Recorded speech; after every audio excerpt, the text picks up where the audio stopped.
Il y a un moment dans ta vie, un seul, un moment où tout bascule, pas lentement, pas progressivement, d'un coup. Et ce moment-là peut te détruire pendant des années ou te transformer complètement. Le problème, 99% des gens font exactement ce qu'il ne faut pas faire quand ça arrive. Et ils ne s'en rendent même pas compte. Ils pensent que c'est normal, ils pensent que c'est comme ça que ça marche. Mais en réalité, ils sont en train de s'enfoncer. Si tu comprends ce que je vais te montrer aujourd'hui, tu ne réagiras plus jamais de la même façon quand la vie te frappe. Mais avant ça, laisse-moi te parler d'un homme qui avait tout, et qui portait quand même un poids que peu d'entre nous imaginent. Imagine l'homme le plus puissant du monde, empereur de Rome. Des millions de vies dépendent de ses décisions. Une erreur, et c'est une guerre. Une mauvaise décision, et des milliers de morts. Vu de l'extérieur, tout le monde aurait voulu être à sa place. Mais ça, c'est la façade. Ce que personne ne voit, c'est qu'il enterre ses enfants, plusieurs. Ce que personne ne voit, c'est qu'il vit en guerre permanente depuis des années. Pas une guerre rapide, une guerre qui dure, qui use, qui vide. Ce que personne ne voit, c'est que son propre corps le lâche. Maladie chronique, douleur constante. Chaque matin, il se lève avec cette douleur, et il gouverne quand même. Et autour de lui, des hommes en qui il avait totalement confiance, qui le trahissent. Maintenant, sois honnête avec toi-même. Est-ce que toi, tu tiendrais? Parce que lui, il tient. Et chaque matin, avant de gouverner le monde, il fait quelque chose d'étrange. Il s'assoit seul dans sa chambre, il prend un carnet et il écrit. Pas pour inspirer les autres, pas pour la postérité, juste pour ne pas craquer. Ce carnet, c'est ce qu'on appelle aujourd'hui les pensées.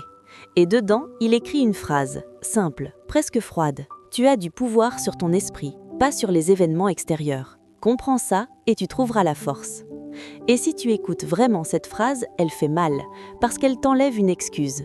Elle te dit « ce qui t'arrive, tu ne le contrôles pas ». Mais elle ajoute « ce que tu en fais, c'est entièrement toi ».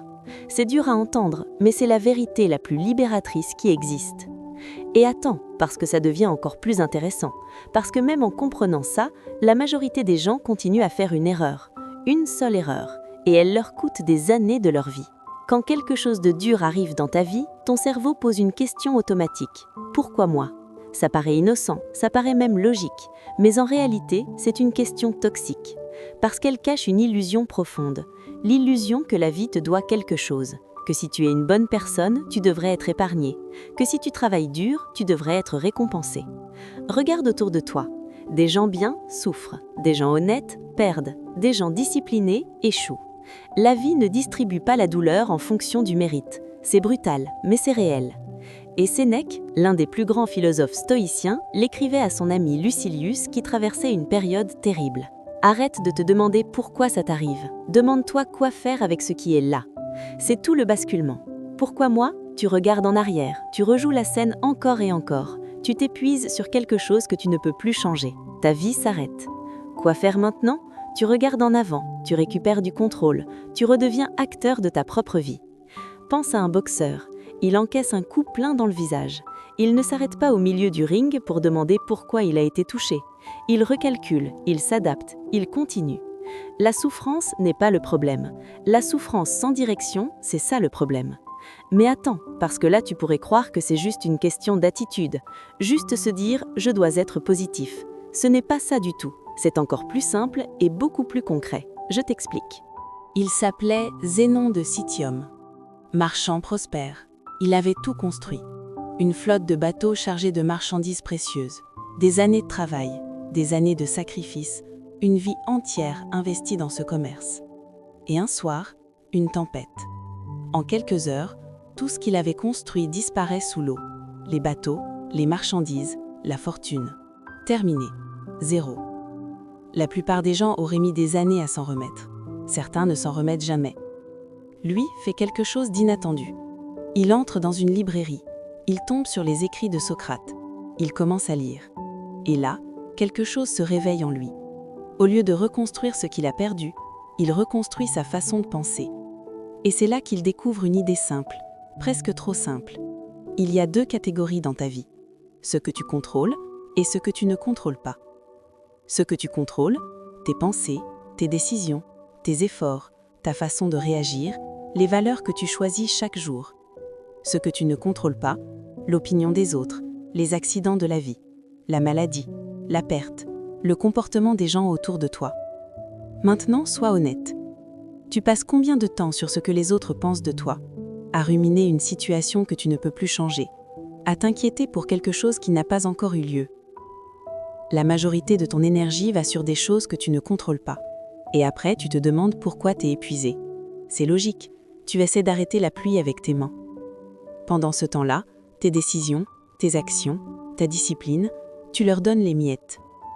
Imagine juste une seconde, puis tu inverses ça. 80% de ton énergie sur ce que tu contrôles, 20% sur le reste. Ta vie ne devient pas facile, mais toi, tu deviens beaucoup plus solide. Zénon de Citium, l'homme qui avait tout perdu en une nuit, est devenu le père du stoïcisme, l'une des philosophies les plus puissantes de l'histoire humaine. Pas malgré la tempête, à cause d'elle. Mais même ça ne suffit pas. Parce qu'il y a une vérité que personne ne veut vraiment entendre. Tu veux une vérité un peu brutale? Ce n'est pas l'épreuve qui te bloque, c'est ce que tu fais après. Deux personnes vivent exactement la même chose. L'une s'effondre, l'autre évolue. La différence? Pas la douleur, la réaction. Marcus Aurèle écrivait dans ses carnets: « Ce qui fait obstacle à l'action fait avancer l'action. Ce qui se dresse sur le chemin devient le chemin. L'obstacle devient le chemin. » Et ça, c'est contre-intuitif, parce que ton instinct naturel, c'est d'éviter, fuir la douleur, contourner l'obstacle, ignorer ce qui fait mal. Mais voilà ce que personne ne te dit.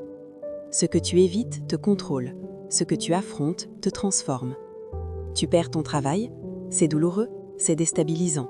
Mais cette pression peut te forcer à te réinventer, à découvrir des compétences que le confort t'aurait cachées, à trouver une voie que tu n'aurais jamais cherchée sans ce coup dur. Une relation se termine, c'est une rupture, une vraie douleur, mais c'est aussi une clarté sur ce que tu veux vraiment, sur qui tu es seul, sur les compromis que tu ne veux plus jamais accepter. Un projet échoue, tu apprends plus en 6 mois d'échec authentique qu'en 2 ans de succès confortable. Les stoïciens appelaient cette posture amor fati, l'amour du destin.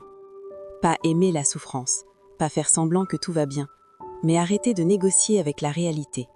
Arrêter de dire « ça ne devrait pas être comme ça » et commencer à dire « c'est comme ça, maintenant je fais quoi ?» Mais attention, parce que beaucoup de gens entendent ça et ils comprennent complètement à l'envers et c'est là qu'ils font une erreur encore plus dangereuse. Voilà l'erreur classique. On entend « accepte ce qui arrive » et on pense « donc je dois tout subir sans réagir. Donc je ne dois pas me battre. Donc je fais semblant que tout va bien. » Non, absolument pas. Laisse-moi te parler de Kofi. 23 ans, Dakar. Il veut faire médecine. Pas par hasard, c'est son rêve depuis l'enfance. Il a vu sa mère souffrir sans avoir accès aux bons soins. Il a décidé que lui, il ferait la différence. Il prépare le concours, il travaille dur, très dur. Il refuse des sorties, il sacrifie des week-ends, il dit non à des opportunités pour rester concentré. Premier concours, refusé. Il recommence. Deuxième concours, refusé. Il recommence. Troisième concours, refusé. 3 ans de sa vie, 3 ans de sacrifice, 3 ans à croire en quelque chose. Et là, dans ce moment précis, il ne bouge plus. Il doute de tout, de lui, de ses capacités, de son avenir.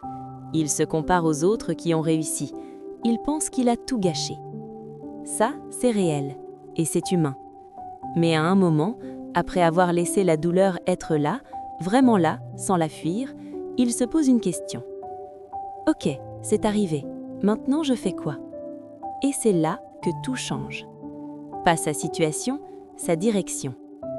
Il commence à regarder ce qu'il a vraiment.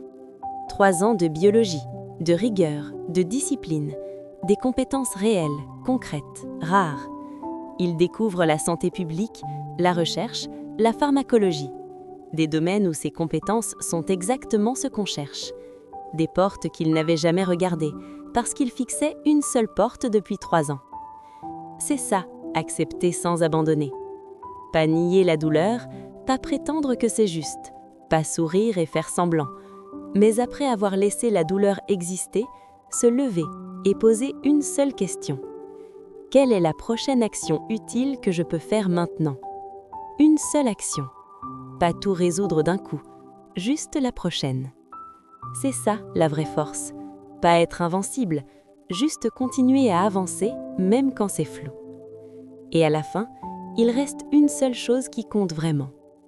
Pas ce qui t'est arrivé, mais ce que ça a fait de toi. Zeno a perdu tout ce qu'il avait en une nuit. Il est devenu le père d'une philosophie qui traverse 2000 ans d'histoire.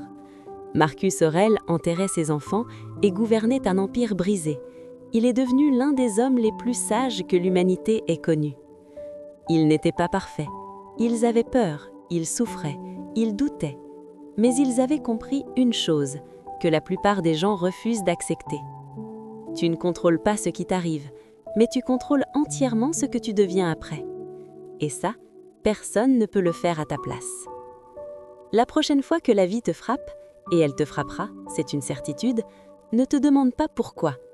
Demande-toi, qui est-ce que cette épreuve peut me forcer à devenir ? Parce que les personnes les plus solides que tu connaisses ne le sont pas devenues dans le confort. Elles le sont devenues dans les moments où elles auraient pu s'effondrer et où elles ont choisi de tenir.